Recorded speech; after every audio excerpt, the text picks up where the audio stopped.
नमस्कार। आज आम्ही ह्या व्हिडिओत बांगड्या सुकी करच पळोवया। सुकी करच आमकां जाय सोय, सुकी तांबडी मिरसांग, सुकेल भिंडा सोला, चेचून घेतील आले, सुकी तेप्पळ, हळद, खोबरेल तेल आणि बांगडे। बांगडे कापून क्लीन करून धुवून घेतला। एक पेल्या दुधाक घेऊन तातूंत तेप्पळ आणि भिंडा सोला मऊ जावचे थोडे वेळ भिजया। मिक्सर आयदनात सोय, सुकी मिरसांग आणि हळद घालून गंध मसाला वाटून घेवया। ताजे नंतर मासले तुकड्या पुरती मीठ लावून घेवया। आता सुकी करच्या आयदनात मसाला काण घेवया।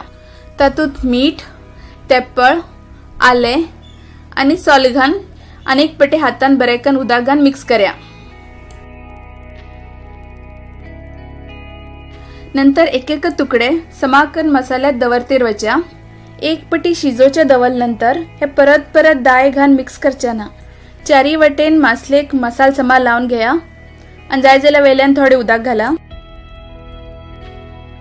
वली जाऊ सुकी हळदी पान आमगेल कडे उरल्यार ती वयल्यान थोडी घाण घेवची। वयल्यान खोबरेल तेल घालून घेवचे आणि वयल्यान धाकणी धापून मिडियम उज्याचेर गॅसाचेर शिजचे दवरया।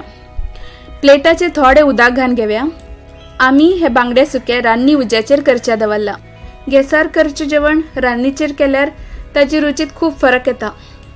गावा सायडन खूप कडे जेवण करच्याक अजूनही रान्नीची यूज करतात। प्लेटा वयल उदक सुकली की एक पटी उगण पळोवया। ओपन करून थोडे वेळ शिजयले नंतर उदक पुरे सुकले आणि आमगेल मासली बी शिजली। आमगेल तिखशे आमचे बांगडे सुकी खावच्या रेडी आसा। तुम्ही बी हे कन कसाल म्हण कमेंट कन कळया आणि आमगे चॅनल सबस्क्राइब करा।